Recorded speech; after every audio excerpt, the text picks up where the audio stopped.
Hey YouTubers, welcome back to another episode of Small Engines Questions and Answers, video number 33 for Friday, January 28th, 2011. We've had some really cold weather this week. We had minus 31 degrees Celsius earlier in the week during the night. That would be just above minus 20 Fahrenheit. There's a lot colder parts in Canada than that. Where I used to live up north near Timmins, Ontario, it would get over minus 40 degrees Celsius. So it's warmed up a bit since. It's only minus 5 today. I'm filming this on Wednesday, so I'm glad it's not as cold as it used to be. Now when it comes to watching HD videos on YouTube, you got to click on the bottom left of the video box. You're going to see a little menu there. Usually it's going to say 360p, 480p, and so forth. What you want to do in that little box here is select the 720p HD.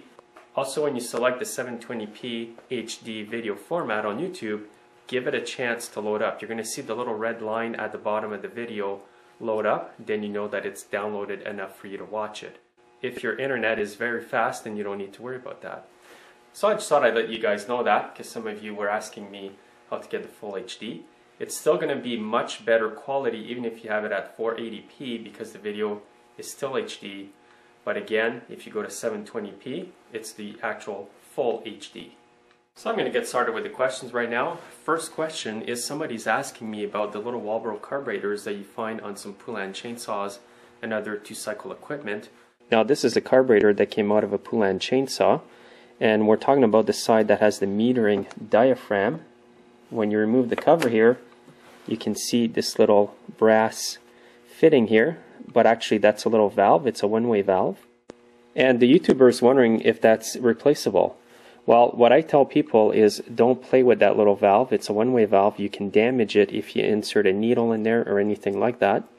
It's pressed in there, and it's part of the carburetor. It's not part of a kit, so just leave it in there. You're going to get these parts over here in the kit. You may also get the Welsh plugs in the kit, but I wouldn't even bother replacing those. If your carburetor runs good, if it's not corroded, and it wasn't soaked in water or anything like that, then leave the Welsh plugs there. And like I mentioned, do not play around with this little valve here, because you can damage it. If you damage it too much, then you're going to have to replace the whole carburetor. If you think you've damaged a little valve, you can go on eBay, match up the numbers on your carburetor over here, and then try to get another carb like that. If they're available on eBay, you can usually get them pretty cheap. And on some other carbs, you're not even going to have a valve like that. All you're going to have is Welsh plugs like that.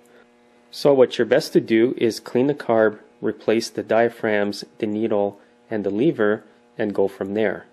9 times out of 10, it's the carb kit that's defective. Now my next question is regarding the shear pins or shear bolts on your snowblower augers.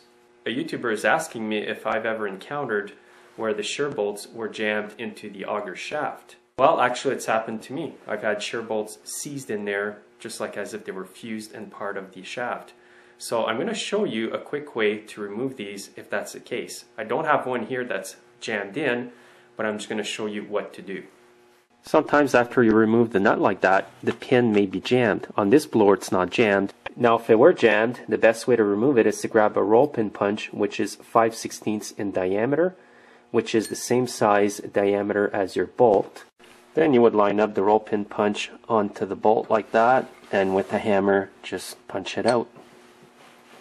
Now like I said, it's not jammed on this blower, but it's going to give you an idea of what to do.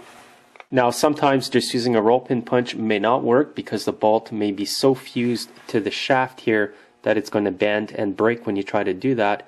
So what you may have to do is heat it up either with a propane torch, MAC gas, which is a bit hotter, or acetylene torch would be the ideal torch to use for that.